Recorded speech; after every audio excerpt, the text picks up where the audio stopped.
All right, what is up? Welcome back to the Aspiring Adult Podcast. This is your host, Sarah Smiles, and this week we are continuing with our Becoming series, which is a series about people who have founded their own businesses or fostered passion projects. This week we have on Jillian Arnold, the founder of GillyCakes. You can follow GillyCakes on Instagram at GILLY cakes, or you can find her business at www.gillycakes.com, and you can also see all of the beautiful and amazing cakes that she's ever baked, including my very own birthday cake. I'm very excited to have her on the show. Please enjoy. Let's meet GillyCakes. Good. I'm kind of realizing I look like a little bald boy. But I'm just gonna move past that. We're into the slick, clean girl bun. We're trying that out. I love it. How are things going? How is California? California is good. We are in an unusually cold spell right now. We have had more rain this year than we have had in probably that I can even remember in the last like 8 years. So yeah, it's been like gloomy and rainy, but everything's super pretty and green. And also cold for us is like the high was like 65 today, and I'm in a turtleneck and a sweater. Meanwhile, I'm in Boston and it is still a balmy 35 degrees. That's brutal. Yeah. I'm not used to that anymore. No, and honestly, I don't know. Like, there is something to be said about having all four seasons. I do truly appreciate it. But on my walks into work, I'm just wondering why, why Yeah. is it worth it? Like, Yeah. I can't be wearing my parka. It's almost April. Like, I thought that spring has sprung. Is spring not sprung? No, it has yet to sprung. It's so weird to think about how all of our lives have just taken so many different paths. But it's fun to get to like do things like this and catch up and see what everyone's up to. I know. I'm And so I feel excited. like I've been catching up with you because I listen to you and I'm like your little cheerleader. Oh, thank you. No, I'm so excited to hear about because I really haven't caught up with you since graduation, really. Yeah. I'm super excited to have you on. Obviously, having you on, I wanted to talk about GillyCakes and get to know a little bit about your business, but also want to know like what you're up to today. What is GillyCakes doing now? Gosh, that's a good way to start, right? I am currently located in Santa Barbara, California, Mhm. central coast of California. It's about like an hour and a half north of LA. Could not be happier. This is like a literal dream place to live.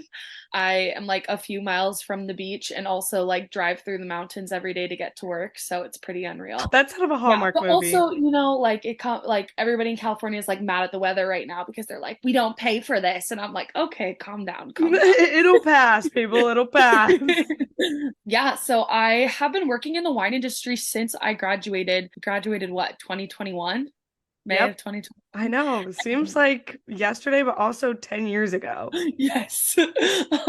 And that May, after we graduated, I got my first job working for a winery up in the Santa Rita Hills, which is the western edge of Santa Barbara County wine country.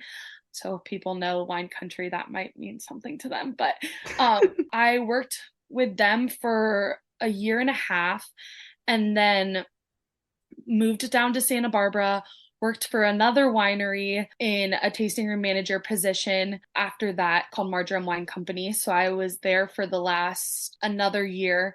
And then And last at month, these wineries, what are you doing? Like yeah, the good taste question. room manager. Yeah, yeah, What yeah. does she do? So in my first position, I was more of a tasting room sales associate. So basically what that means is I was hosting tastings on a day-to-day basis. That winery was located on an estate property, meaning like where you're pouring the wine is where the grapes are grown, is where the wine is made. It's all on one property. And that's not the case for all of them. Like there's little towns in Santa Barbara and the like surrounding cities that have like tasting rooms, which is where I'm working in now, which is basically like a location for the winery to pour their wine and sell their wine. Mm-hmm. But there's no winemaking facilities on the property because that's really expensive to like have a piece of land big enough in California to like grow the grapes, make the wine, and pour the wine all together Which is for me is such a wild concept. I don't understand how real estate in California is as expensive as it is because California is so massive. To me, it makes yeah, sense that like Boston has really expensive real estate because you don't have much space to go, and yeah. New York City has a lot of expensive real estate, but California is massive. The state No, is it's huge. insane. Like, what? It's insane. And especially here in Santa Barbara County, there's so many like land planning, like laws and like permits and like how much agricultural land you have to have on your property versus like land that you can build homes on and that sort of thing. Mm-hmm. Um, because there's so much like protected agricultural land up here as well. So basically, I'll stop getting on a tangent, but I poured wine in the tasting room. So I was basically like a wine educator, you could Mm-hmm. say. So customers would come and have varying interests and knowledge in wine, and my job would be to pour for them and answer their questions, and ultimately it is a sales role. So Mm-hmm. your job is to sell wine. You oftentimes make commission and tips on sales. So the first winery I worked for, I unintentionally took on like a management role, but wasn't necessarily acknowledged for the That work. position I had taken on. Mm-hmm. And that's oftentimes how this industry works is like in your role as a tasting room sales associate, you wear a lot of different hats. Mm-hmm. And me being somebody who doesn't like to sit on the sidelines, I would kind of jump into things and be like, oh my God, of course, I'd be happy to do all this. I'd be happy to Mm-hmm. do all this stuff. Mm-hmm. And then getting to the point where you're like, okay, so none of this is being acknowledged or appreciated. So Nor do I have the capacity to take anything else on. And now you're expecting me to take all these things on while simultaneously doing all the things that I just volunteered to help you with. exactly, Hmm. exactly. And like also where even is my job description? Yeah. Hmm. So that was kind of what happened with the first place. And also at that point, my first year, I was living not in downtown Santa Barbara yet. I was living in a little bit further out and I was super isolated. All the people I worked with were twice my age and they were Hmm. lovely. And I got along with them super well. Like I loved them all, but also it gets to a point where I'm like, I need to be making friends my age. Right. So that was definitely the hardest part for me. Like the first year of me being up here, like I felt really isolated. I wasn't super happy. I knew I was good at my job, but I didn't really like feel fulfilled in any other aspect of my life. Hmm. Um, and I think the baking thing kind of comes into play there because I didn't like that is an aspect of my life where I always found like such like a purpose in that. And I Hmm. didn't even have that because I didn't even have anyone to share it with. So that first year was hard. And then I was working full time at Pence and then ended up moving to Santa Barbara. And on my days off at Pence, I would work at this other tasting room here called Marjoram. Oh, And wow. yeah, so I was working 7 days a week for like 3 months. Wow. Yeah. And that was not sustainable. No, and I imagine knowing you, you're not working your standard 8 hour day. You're working a good 12 hours. You're putting a Yeah. good 12 hours, 7 days a Oh, week. yeah, it was hard. But that tasting room ended up offering me a full-time management position that the other winery wasn't Oh, offering. wow. Awesome. So yeah, so I was an assistant tasting room manager there and working more closely with our wine club members who are our like higher end clientele, I guess, more Hmm. loyal customers. So you just want to like pay a little extra special attention to them. VIP, if you will. VIP, if you will. And that was great. It was the Santa Barbara wine scene was definitely different than the wine scene I was working up in like on an estate property because this time we're like downtown Santa Barbara, which is an area called the Funk Zone, which is more what they call like urban wine tasting Okay. rooms. So it's not like wine country, it's like a city that has tasting rooms where you can go and taste. It's like an And it's upscale brewery, if you will. yeah, yeah, Okay. yeah. But like less rustic and more like shishi. Shishi. Okay. Yeah, Love that. yeah. And and the Santa Barbara wine tasting scene is like more like wine bar vibes, I would Mm. say. So Okay. like a lot like a younger demographic, not necessarily people who are coming and like buying cases and cases of wine. So the volume of customers was a lot, but the quality of the customer wasn't necessarily there in terms of like people So I'm speaking. less VIPs. Less VIPs. Yeah. I Yeah. see.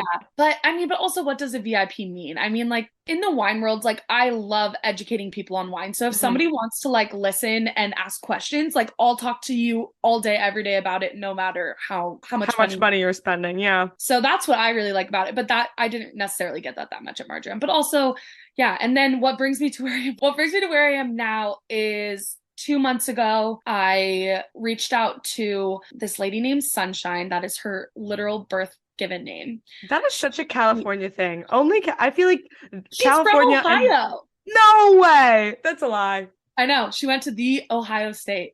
And I was Wow. like, Ohio connection. I But yeah, also lived in a cornfield, Miss Sunshine.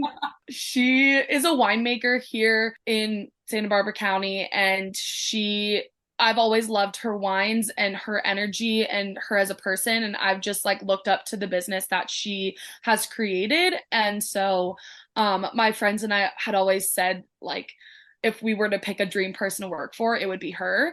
And so, like 6 months ago, that's what I was manifesting because, things weren't all rainbows and butterflies in my job I was at previously. And Things weren't all sunshine if you no, want to go that route. it really was not. And so I had scheduled a meeting with her and sat down with her for like an hour or two. And she offered me the job on the spot to be her first employee she's ever hired. Oh my goodness, that's Yeah. awesome. Congrats. Thank you. Yeah. So That's I've been there huge. for a month now and I could not be happier. And so Yeah, now you're the first employee, so probably back to wearing all of those hats again. And are you totally. still working at the other one, Marjoram. No, Marjoram? So no, I full left time for Marjoram. Miss Sunshine. Full time for Miss Sunshine. Full time. That's Yeah. amazing. Thank you. Yeah. And after that first year, once I moved down to Santa Barbara, I met more people my age working at Marjoram, and then, I found a really great group of people here and like found my home here. And I wouldn't have been able to meet Sunshine had I not met the other people I've met here in Santa Barbara. They're a big reason of like why I have that connection with Sunny and everything. So yeah. So I feel really lucky. I've been with her for a month. I'm her tasting room manager and brand ambassador. Um, Amazing. which again, titles are such a funny thing. Oh, 100%. I am a title that I never thought even existed when I graduated college, considering that I wanted to be an engineer, and engineer is such like a broad term and encompasses Yeah. a lot of things, and then almost immediately shift into a different position called a customer success manager. I That love sounds made up. That sounds like I work at like Chuck E. Cheese or something.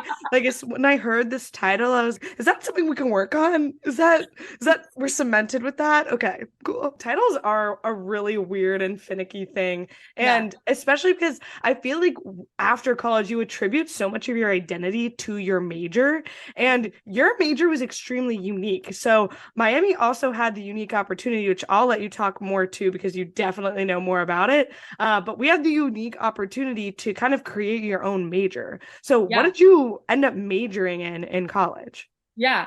So I went into college undecided, but like had this idea in my head that I would like be in the business school because that's a useful thing to have.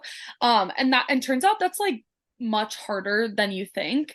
And I've never really been somebody who like I felt like college was more of a growing opportunity for me as like an individual human being. And I Hmm. didn't really look at it as like, oh my gosh, I need to get the best grades. I need to, that wasn't me. I'm like, I Hmm. just need to make it through. I just need to graduate with a degree and go on to work a career that I'm happy about. Yeah. It's the way I always looked at it. And I feel very grateful that I have parents that were very supportive in that as well. Because they never put pressure on me to like get the fanciest title and fanciest name or whatever degree on my diploma or whatever. Yep. They were like, you just got to make it through. And I was like, perfect. C's get degrees. Done. Um, and so I took a lot of business classes. And then it got to and like psychology classes, I was really interested in psychology. And it got to the point like after my freshman year where you had to start like really kind of deciding what you were going to do. And I ended up stumbling upon what Miami calls the Western program, which Hmm. is more commonly, I think, referred to as the Individualized Studies program. It's like a very liberal artsy part of our already like liberal arts college, I guess. Um, there was a lot of really, really unique, interesting people.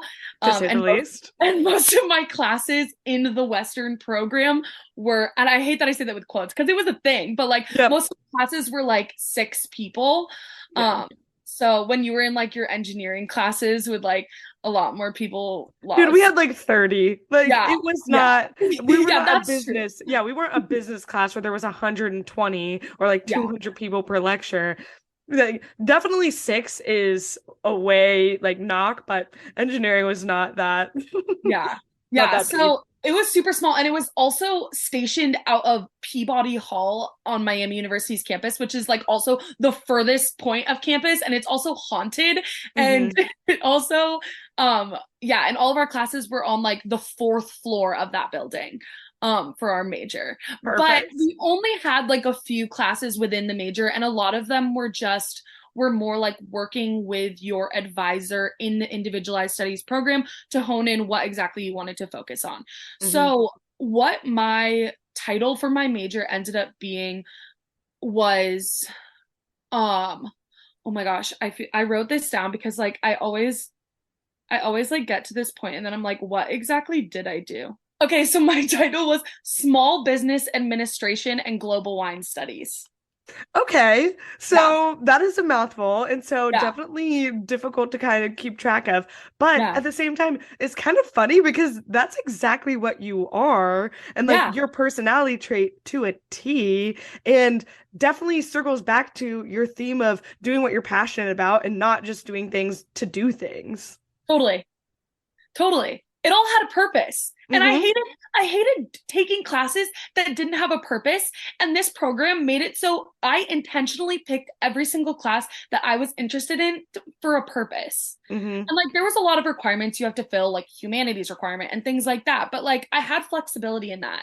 And I also had flexibility in my study abroad program. And that every single class I took in study abroad counted towards my major. And you were in kind of wine country there as well. Yeah. So definitely makes sense as to why that would kind of translate because I feel like the cultural experience of that and getting in touch with people just talking about wine so frequently is credit enough, Yeah. period. Well, and I took like full on wine courses there. Like in in my study abroad program in France, I ended up receiving, which like I didn't even go into it seeking this, but they just like gave it to me because of all the wine classes I took, a global wine certificate. Again, I took 10 a.m. wine classes where I tasted wine and like learned all about it. It was amazing. Yeah. But but I got it was all part of my degree. That's amazing. Well, Yeah. I remember like it is not surprising to me at all that you're getting into this industry and that you're so passionate about it. Because I remember senior year, you would come back to our house with these massive boxes of wine. And you're like, everybody, we're going to do a wine tasting. And we're all here hammered on these wine tastings. And you're telling us about the notes and the different tastes that we should be tasting. And if we swig it this way, then it's going to taste like this. And I was just sitting there, I was like, how does she know all of this? Because when I'm interested in something, I go full force into it. I'm not a half-assed kind of gal. I didn't want to sit in a stats class, so that's why I didn't want to be in the business school. I'm like, no, Yeah. I'm gonna And be miserable. that's fair enough. And I think with that element of entrepreneurship almost with like small businesses, were you hoping to tie in like a baking element to that or were you hoping to kind of make a branch in like the wine industry? What were you aiming to do with that portion or was it kind of just an interest that you had? Yeah, so when I first joined the individualized studies program, I had joined it with the intention of my senior year. So like the part of the program is like you're working towards this like senior year project where you basically write a massive paper and present this like big thing about everything you've been working on in that major, which could be anything you pick. But Hmm. and I started going into it with creating a business plan to execute GillyCakes as a business post grad. Oh, wow. Yeah. So like when I went into it, I hadn't even gone to my abroad program yet. And so I Mhm. didn't know I wanted to be in the wine industry until I went abroad. So like my first few semesters of it were all me like in these like entrepreneurship classes and like small business. Miami had these like online classes that were small business administration classes. Oh, okay. And so like each different, and it was all online, which was super, it was easy. Convenient. Each different assignment and like module was you like building a business plan, and you could do it on whatever you wanted. So I would just do it on GillyCake. I never found myself to be a very organized businesswoman. My thought in my mind was like, I'm gonna hire an accountant to do all the money stuff because I'm bad at that. Fair, fair. I'm bad with the numbers. I'll do everything else. I'll bake whatever you want. Yeah, No, and I like can all the resonate with that. creative stuff and like the planning and the like strategic, like, you know, organization of it all, I Hmm. felt confident in. But as soon as it came to like crunching numbers, I was like, that's where I Definitely. didn't succeed. And that's where Jelly Cake still No. isn't a financially successful company. Because I don't Well, know my own. are you baking Yeah. again now that you are in an environment where you're with more people? Yeah. Yeah. So now I mean, now baking is solely just a passion project Hmm. because it's back to the way it was when I started when I was a kid. It's me baking because I want to share with friends and a little bit here and there now with my new job. I've gotten to like share with some of our club members for like different events that we put on. I Hmm. baked like little like goodie bag treats and things like that. So I think it could branch into something with my new job, but 100%. yeah, just like cookies and like cute little decorative goodie bags and things like that. I mean, and like maybe in the tasting room, like one day a week, I'll like have a little like pop up or something, Yeah. sell like chili cakes, cookies, or things like that. So I don't Hmm. know. We'll see. Yeah. No, I think that that's definitely a good thing to just have because as soon as people start eating it, they start talking about it, they share it. Definitely a really good environment to get that brewing. Because, Yeah, I mean, you're drinking, you might as well be eating, right? you might as well. You might as well. Exactly. And so, with the baking portion, like, how did Jilly Cakes kind of come to fruition? How did you decide that that was something? Number one, how did you figure out that you were good at baking? That's something that's so I baked from a young age and I my mom was always in the kitchen growing up and I grew up, you know, loving being in the kitchen with her and she was an amazing cook and so I felt like she would always cook and I would always bake. And so I would do the sweet things and she would do the savory things and I would mostly just bake for like friends and family birthday cakes and stuff like that. But it is hard to gauge like whether you're actually good at it or people are just telling you. Because it's a And sweet thing. Like, yeah, no one's gonna be like, oh, this cake kind of sucks. yeah, literally. And also I focused a lot on like aesthetically looking pleasing things. Pleasing? Yeah, yeah. Pleasing. And so I think that I always wanted to like find that balance between something that looked pretty but tasted even better than it looked. Like that was always a goal of mine. Like I wanted people to like cut in, like be like, oh my God, I don't want to cut into this, but cut into it and be like, oh my God, I'm gonna destroy that whole cake. You know what I mean? Oh Like yeah. I've had a jelly cake. I know my birthday cake was a jelly cake. I know. I know. and that was the goal. And honestly, my mom is my harshest critic. And I say that with the most love in my heart for this woman. But she's not somebody to be like, you're my kid, so I'm just going to tell you you're amazing and everything you do is amazing. She's like, you're my kid and I want you to succeed in life. And so Hmm. I'm going to tell you like it is. And she's like, you know, that's not your best work. And so I think that I genuinely recipe tested on her Hmm. till I got her approval. That's gonna be the best way to do it. Yeah, so I don't think I really knew if I was actually good or if I was just making things that people were like, "Oh, this little girl is baking cookies, yum," you know, Yeah. until my mom was like, "Okay, yeah." She's like, "Yeah, you should make those and bring them into your class and we should have a bake sale and little things like that, you know?" Hmm. And then recognition from people and people close to me was really important for me, realizing that I could actually start selling cakes to people who I had never even met before. Yeah. So And what that was was the kind of first the cake that you like sold? yeah, so it's probably I grew up in like a fairly small town. So it's one of those things where like you kind of know everyone, but you don't really know Yeah. everyone. So it was definitely like a parent of somebody in my class or something like that, like ordering a birthday cake. But I'm not sure I really even knew how to like make a profit. Yeah. No, that's Like a hard thing to try and consider. I remember just Googling like crazy what to charge for a cake.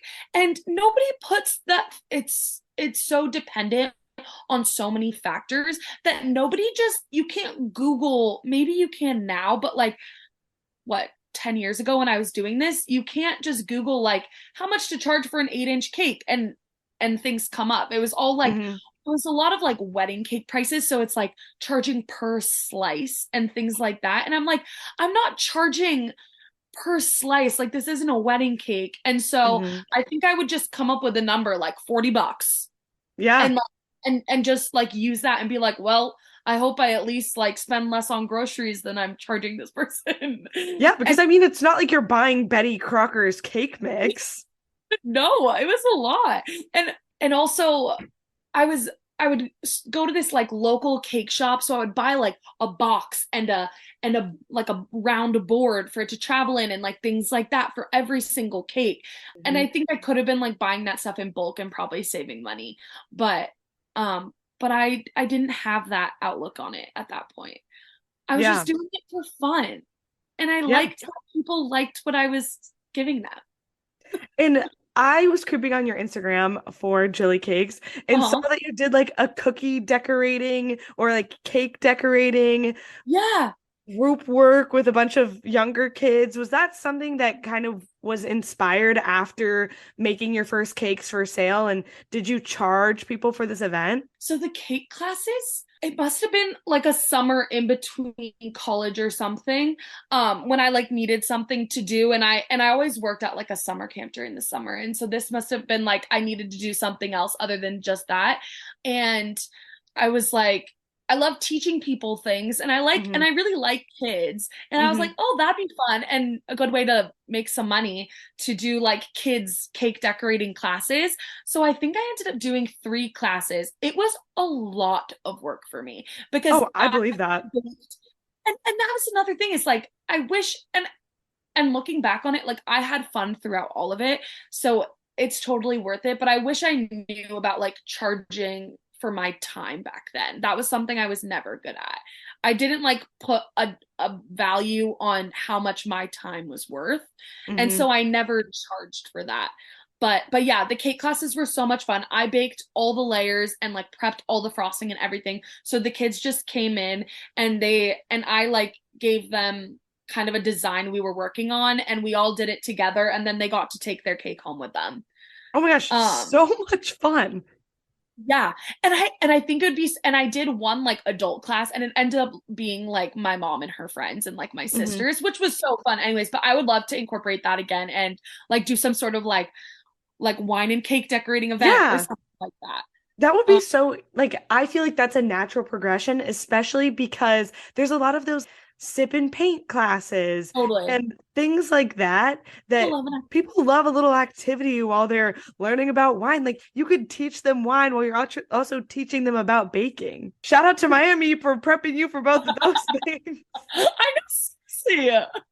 Yeah, so it was fun. I loved that stuff. I haven't sold a cake in a long time though, since Yeah. college. Yeah, Is that the last time? And I imagine it was from all of the 21st birthday. it was endless. Yeah, Hmm. that was probably the last time I like actually sold a cake. Like I've made cakes, but it's been more just like family and family friends and stuff. Yeah. Um, With all of the cakes that you made in college, after learning from not charging for your time in that summer period, did you yeah, charge for your time in college, or was that something that you were still kind of navigating? still navigating. Yeah. Yeah, And it was especially because hard. it like takes away from your study time. Totally. Yeah, I always had a hard time navigating that, be especially because I was selling these cakes to college students. And something that I think is also important to remember is your target audience doesn't have to be yourself. Meaning, like, I would never spend $75 on a cake. But I also am not the person I'm baking for. Maybe the people I'm baking for can throw that down, you know? Yep. And so I need to set that standard. And that's a really important thing that I wish I had known back then, was like setting that standard for myself of like, I feel like this is the quality that of cake of thing that I am providing, and this is what it's worth. And if you don't want that, that's fine. Yeah. You don't have to And spend for everyone listening, Jilly went above and beyond for these birthday cakes. These are the birthday cakes that you see on Pinterest that all of the cool Pinterest moms have pinned and sent to their 21-year-old daughter, 18-year-old daughter. It's the, what is it, 3 or 4 tiered cake. Yeah. And it was whatever the girls, normally it was a girl, Yeah. her favorite cake flavor was, and it was like decorated either like confetti style, or there were sprinkles along the sides, and there was always a Barbie on top. So that means Jilly had to go to the store, buy a singular Barbie, stick it on a cake, and she had little nips on the cake. She would get a little fun banner to put on the cake that said happy 21st birthday, or some like quirky little sign. Yeah. And above and beyond for cakes. Like, you could not buy this shit at the Walmart that we had located in Oxford, Ohio. I couldn't like buy Barbies in bulk because I bought the Barbie that looked like the girl. And if the hair was different, I would give the Barbie a haircut.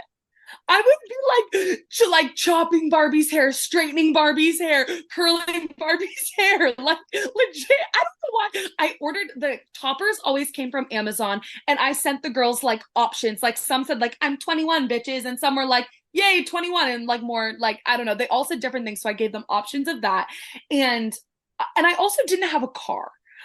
So I would most times bus to Walmart, hop on the like BCRTA or whatever bus system was in Oxford, bus to Walmart to pick up the Barbie, bus Which is to a Kroger trek, everyone. That's a trek. That's a trek. good 30-minute bus ride. Yeah. And like I public would transit go with to cake mix. Yeah, and like I would go to the liquor store, and you can't, and it's not like California where you can get liquor wherever you want. It's like you had to go to the state liquor store to get all these mini bottles of alcohol. And I would pick the alcohol that the girl liked too. It was an ordeal. And I was charging people like $50. And honestly, you should have been charging at least 100. I know. Like, I know. that is so, like, so much attention to detail, so much people pleasing. And although learning experience, and it is a passion, but still, like, that is a lot of energy. Yeah. A lot. But I loved it. Like I only have fun. Like, I don't sit here today thinking like, oh, how much more money could I have now if I, like, I don't, because I think if I had chosen to worry about that, it wouldn't have been as enjoyable as it was. And that's always been my balance throughout this whole thing. When it's not fun anymore, it's not worth it, because it is a passion project. This isn't my be all end all. And maybe one day if it becomes something, that would be awesome. But to stress about all the little things makes it not fun for me anymore. Realizing that things that might necessarily been impactful as a business decision aren't necessarily impactful for your happiness and your fulfillment of said passion project. And having that carry into other aspects of your life, especially like if you are interested in continuing the passion project and potentially making it profitable at some point, like taking that mentality forward. Yeah. And I think at that point, I've always known that once my business does get to that point, I want to have a team of people who help me. Our friend Steph is a great example of this. She's somebody who I can get talking to about my business ideas and dreams and things I'm doing. And like, even in college, she was always like, Jilly, you need an Excel spreadsheet. She's like, you need an Excel sheet with these things and these things. And I was like, yeah, that's brilliant. I need to do that so that I have a successful business. But it got to the point where I was like, or I was like, I don't want to worry about this. So like I want to get to the point where I can hire a staff and like pay this person who is, I wouldn't be able to afford our friend's staff, um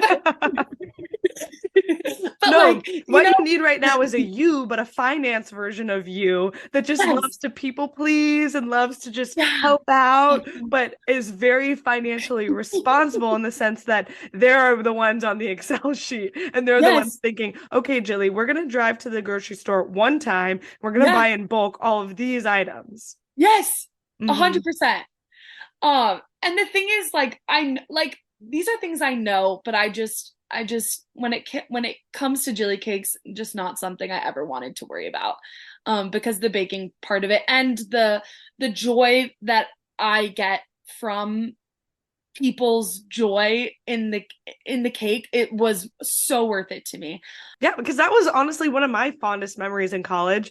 I remember on my, what was it, Your my birthday was a 22nd? blast. Yeah, it was such a fun, and I had no idea that you were even baking me a cake.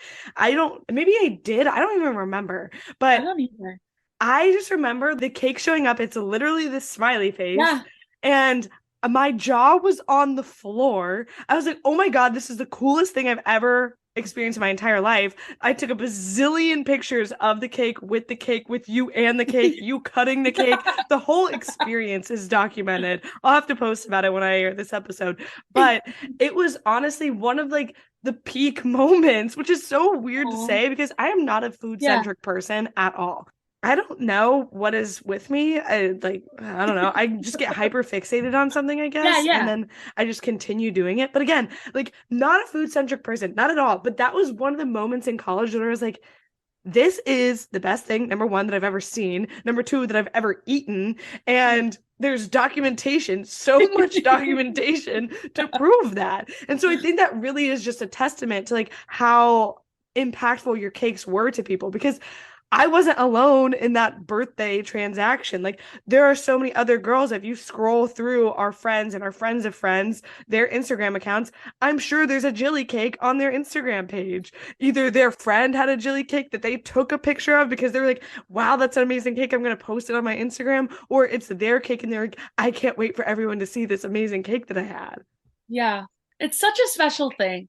And I don't know if I still to this day really realize like how, I mean, thank you so much for saying that, because I don't think I ever really realized like how much of an impact it really makes on somebody's like birthday. I always just think it's like, it's part of the birthday experience, but Mm-hmm. but itself, the cake itself, like being a thing. Um Yeah. Well, I just think cool to that think with you about. putting so much of your attention to detail and energy and all that stuff that you're not having people pay for, like those intangible assets are Yeah. what make the cake so great because they're so personalized. They're very unique. It's not just, oh, this is like my off the shelf, like 21st birthday, which Yeah. you could do and sell at like a lower price. And then the more personalized ones are more expensive, just a business idea. Yeah. No, But that's smart.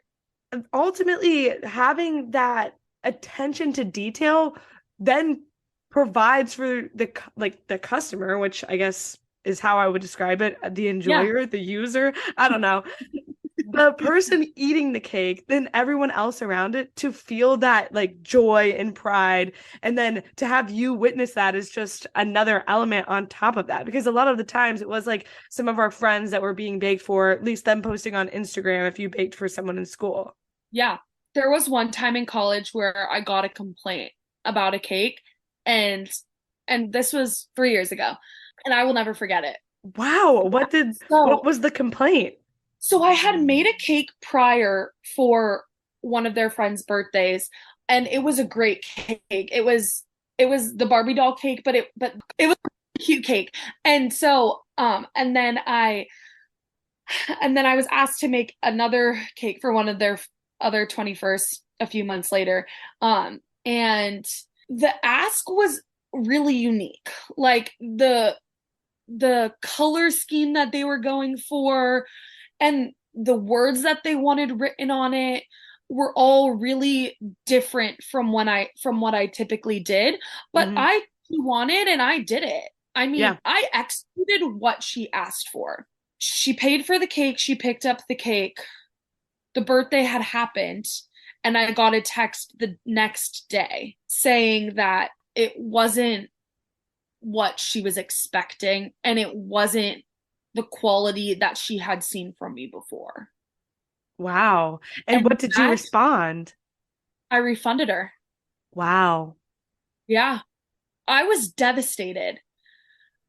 I felt terrible. And I still think about it to this day.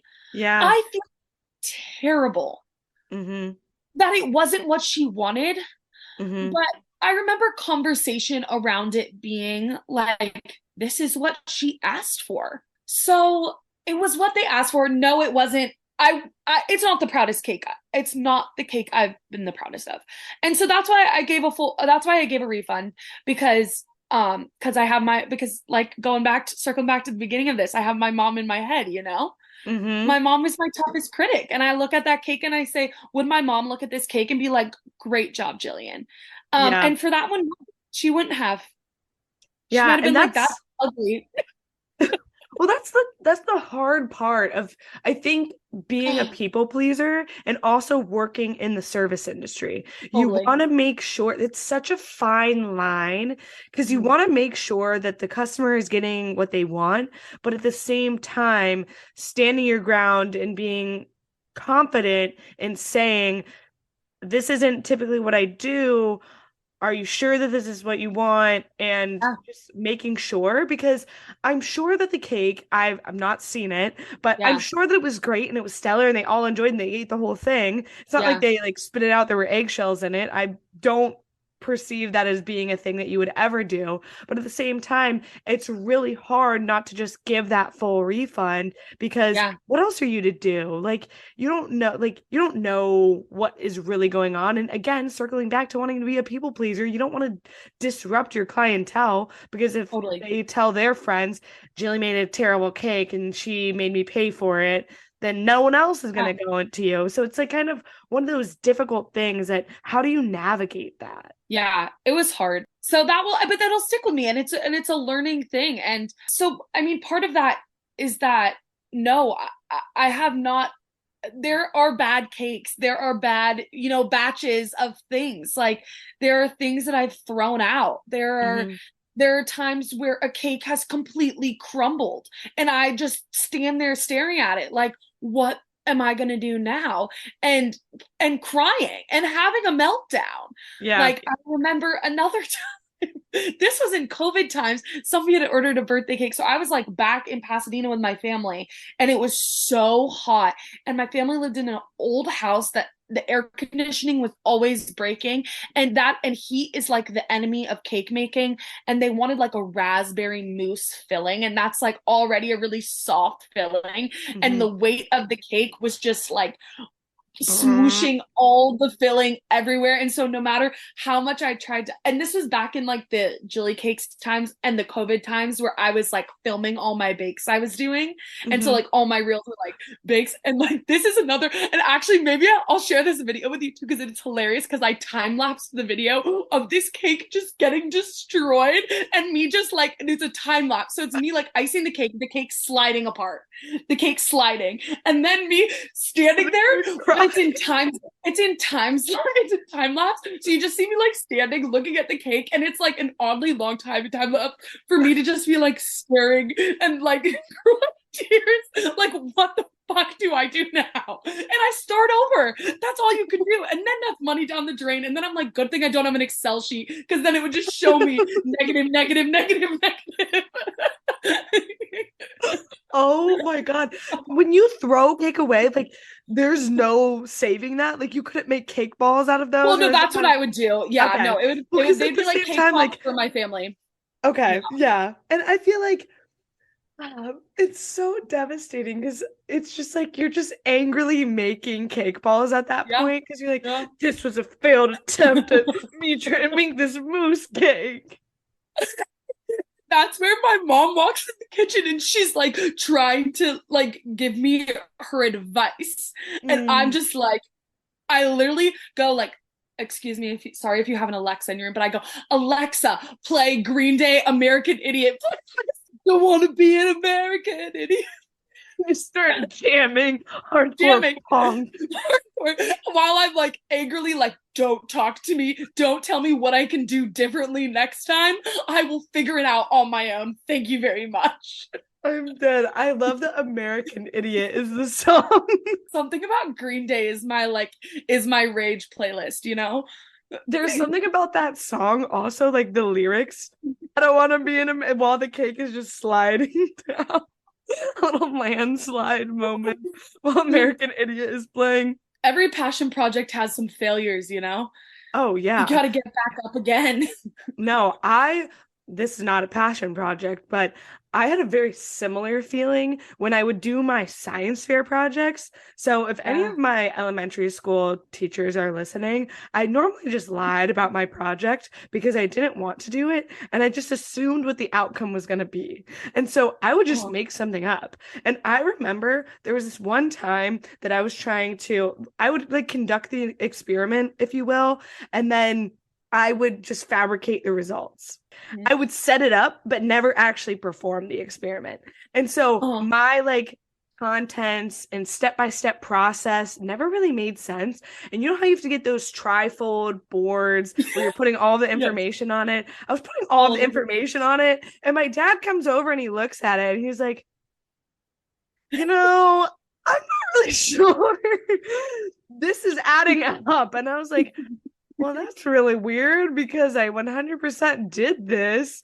And I just remember staring at that, like the glue's falling off. You can only have a color scheme of two, and I like ran out of construction paper. And so it just looks a hot mess. I'm like trying to cut these letters out with my like squiggle scissors. And it's absolutely the most atrocious thing I've ever seen in my entire life. Yeah. And I just remember sobbing and I'm staring at it kind of in slow motion. But at that point in time, like, I don't think that my iPod Touch could do time lapse. I'm just standing there in front of Yeah. my like trifold board, bawling my eyes out. So Also, sad. did not have the Alexa to play American Idiot. I think it It was would have been better if you did. I think it was me listening to Adele again on my iPod Touch. Chasing Pavements was the song, most likely. Heart wrenching. Yeah, exactly. And so I'm just standing there sobbing, looking at my project, and my dad's like, well, what if you did? And I'm like, now's not the time. Uh-uh. Now's not the time. This is what we're That was not submitting. the time. This is Yep.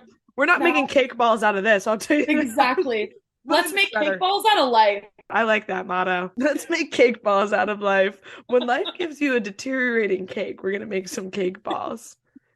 Mm. Oh, Honestly, I think that that's a really happy accident. Like, there's a lot of things totally. that could go awry with baking, but as long as you don't burn the cake, well, yeah, sometimes when you burn the cake, you can just like cut around the edges, right? Am I Yeah. making that up? Yeah. And then No, you can just totally. use the inside of the cake. Exactly. 100%. There's always and other things. It's like people don't know what the inside of the cake looks like necessarily. So there are also times where like flipping a cake out of a pan, it's cracked in half. Mm-hmm.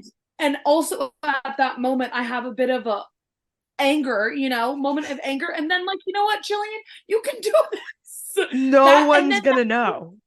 no one's gonna know. They'll never know. And that's just ends up being like the middle tier of the three tiers. So Mm. so it's the hearty middle, you know? We're all a little Yeah, broken on the inside. I love that. That's But so at the end, deep and it's just poetic. a beautiful cake, you know? Yeah, You I don't love see that. the cracks on the inside. Oh, yeah. So Wow. that's really just a great outlook to have on life. Like, just put the cracks in the middle. Just absorb that. Cracks in the middle. I Cracks love in the that. middle. But we can also sometimes the cracks can shine through a little bit. We can have our vulnerabilities and our They're or just raspberry mousse exposed. gushing out. I don't know. The gushing mousse, I guess. I love that. So, of all the cakes that you made, what's your favorite cake that you've ever made? What a good question. Favorite cake I've ever made. I Let me imagine think. each one of them had like their little personality that you're like most proud of I could look certain at every aspects. single cake and tell you exactly who it was for, what the Love that. flavor was on the inside.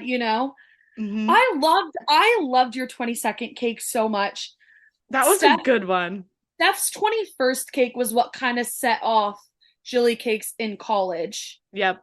Because before that, I wasn't really baking in college. It was And mostly then just for our sorority stuff. yeah, and then I felt um, like the way GillyCakes felt earlier in my life, um, it was kind of an identity I had. hmm Um, and so I felt like once I started pursuing it more like in college and doing like weekly cakes, basically, it was more of like, oh, that is how people knew me. Yeah.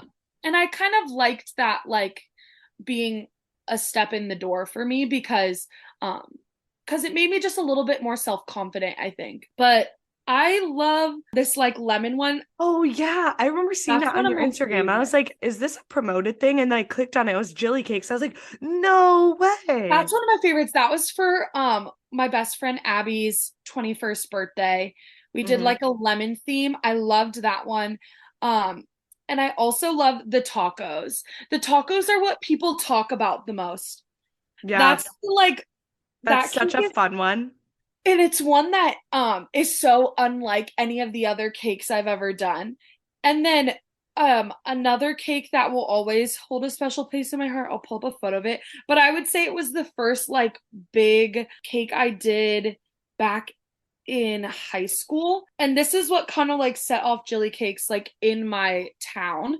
It was this graduation Oh, cake for my wow. best friend's older brother, and then I hmm did little college cakes for each of the. Those are so cute. How did you Yeah. do the bottom ones with fondant or? No, I did it with chocolate. So what I would do is I would print out the school's logo.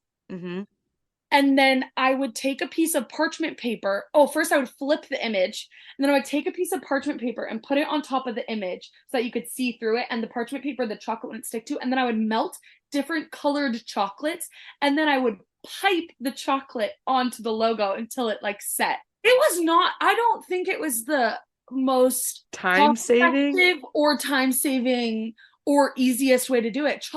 Melted chocolate is so hard to control. Because it also hardens so quickly. Yeah, And but it's that's just what I like, did. I don't know where this is going. Yeah, and so once I made that in 2014, that was hmm 9 years ago. Wow. Once I did that cake, then college cakes were a huge thing I did for hmm the rest of my time in Pasadena where I grew up. Like every time high school graduation came around, I just did college cakes galore.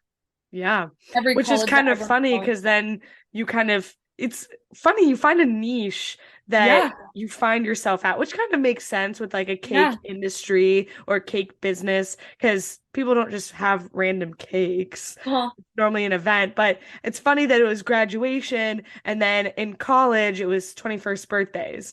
And so Yeah. having set sort of like a set routine of what you're looking at and what you're able to provide to people, it's really kind of a unique thing, I think. Yeah, and another fun and also along with like my favorite cakes I've ever made, I think have also always been my own birthday cake.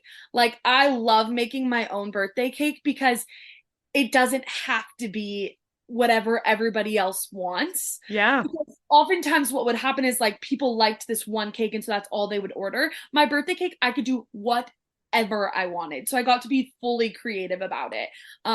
Like the most recent birthday cake I made for myself was like a circus animal cookie themed cake. Oh, I love love. those little like pink and white circus animal cookies. Yep. And so that was like that one that I had made. So How'd you do that? I flavored the icing to be kind of like funfetti vibes. hmm And then I think I did sprinkles all around it. Let's see, I did sprinkles and drips Oh yeah, and I remember seeing this. little My circus animal. God. The drips were a phase too. Everybody liked the drips. The drips were good. And like not good, they were good visually, but also good tasting. I don't know Yeah. what you did with that icing, but that hit. That was like crack. Yeah, the drips were like straight up chocolate, I'm pretty sure. Yeah, Yeah. those were good. But overall, what is your favorite part of kind of having your own business or like passion project that you got to work on? Having a creative outlet and being in the kitchen was always like a mind escape, like mind numbing thing for me. Like it always just was very much like somewhat like meditative for me. It felt like, I had a purpose and I was focusing on that purpose and I was like playing my music, that sort of thing. So I love that aspect of it. And the biggest part of it was doing something that brought other people so much joy.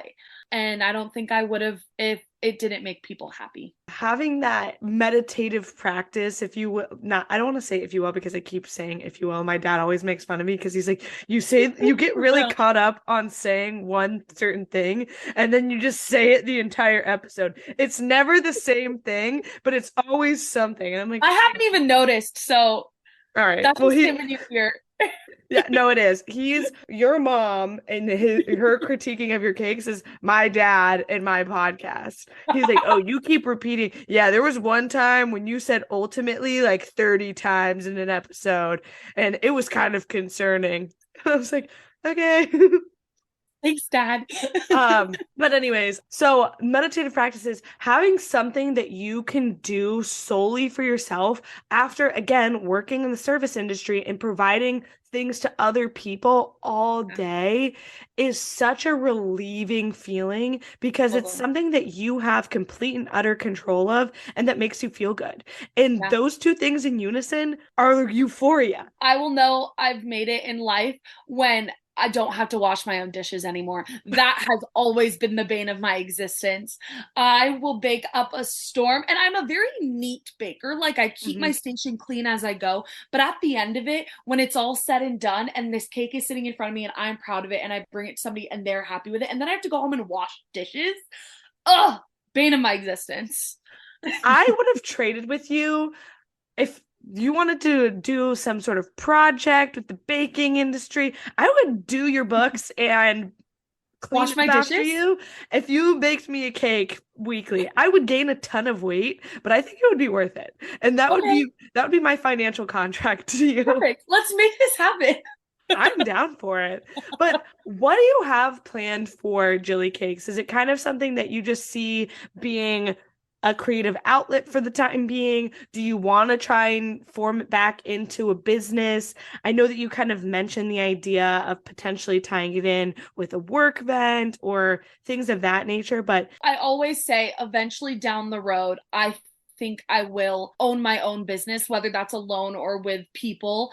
Um, I would, I mean, a dream would be to have a little like bakery by day, wine bar by night, like mhm. fresh homemade, like fresh baked breads and pastries, and you come for your morning coffee and then you come for your afternoon glass of wine, that sort of thing. Dreams, absolute dreams. But for now, it will remain a passion project so that I can keep it manageable with my, you know, with my normal day-to-day work. Right. And I mean, starting up a new job, there's still so much to figure out. And although you've Yeah, been working in the industry for a while, working for a new yeah, boss is definitely something that you have to get acclimated to. You have to figure out what your commute to work is like. And now that you're also taken on a new component with that brand ambassador, you're also trying to figure yeah. out all of that. So definitely not trying to say like, Jilly, get on the cakes. Like, No, no, no. But I want to, but like, yeah. yeah, I definitely will make an effort to have GillyCakes be more a part of my current job than it has been with my past two jobs. In my past two jobs, it didn't really exist at all.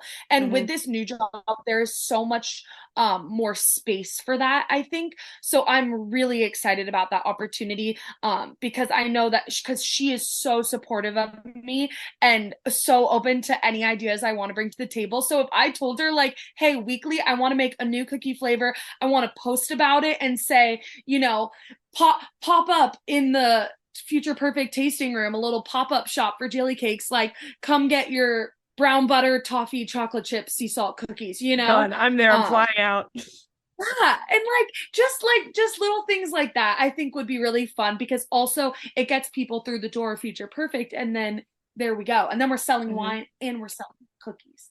Yeah. Boom. Boom. And that's truly, I don't think a better combination of sugar and wine. That's Yeah. pretty much yin and yang, fruit Yeah, well, and and also cake. and it provides something for people for like all people too. Like a lot of times people will come in with their kids or people under the age of 21 or people not drinking, things like that. It's like then it provides something else to offer other than wine, Yeah, I love which that. is And my final question before we wrap things up here, what advice do you have to people that either want to start up a business or they have a passion project and they want to continue fostering it? know your worth, but also don't get caught up in that. Um, do what you love, and at any point you don't love it, put it on the back burner to focus on what's bringing you joy and filling your cup. Know your worth and set boundaries. Love that. That's my advice. I love that. That's pretty succinct, and I don't think I could say it better myself. Like, that really ties everything full circle, like from what you're doing currently to what you majored in college, making sure that you're always following your passions and making sure you're doing things that make you happy and that fill your cup. That's Yeah, huge. And that is Jilly, for lack of a better description. Your boss's name might be Sunshine, but I would say I would categorize Jilly as Sunshine as well. So holistically, just very happy and very upbeat in following passions and making sure that everything is done not to perfection, but with care and intentionally. And I think that also is a part of who GillyCakes is and what your brand is. And going forward, probably what's going to set you apart from all these other people, because it's what set you apart to get this job and be someone's first employee. You've been intentional and you do things and you care about things. And like you said at the beginning, you don't half-ass shit. You do things with your whole heart, and that shows, and you'll be successful. And I'm so excited to see everything that you do. And I'm so happy that you're doing things that are filling your cup and making you feel good and in utilizing your major. Like, no one does that. And maybe no, that's because your major was absolutely crazy bonkers and what it was crazy called, but bonkers, crazy bonkers. I love it. Oh, thank you so much. Thank you for having me. I'm so glad that you came on. I'm so glad that we caught up. Okay. Thanks, Jilly, for coming on. I really appreciate your time and so glad you're doing some great things out there in California. And I'll have to see you soon.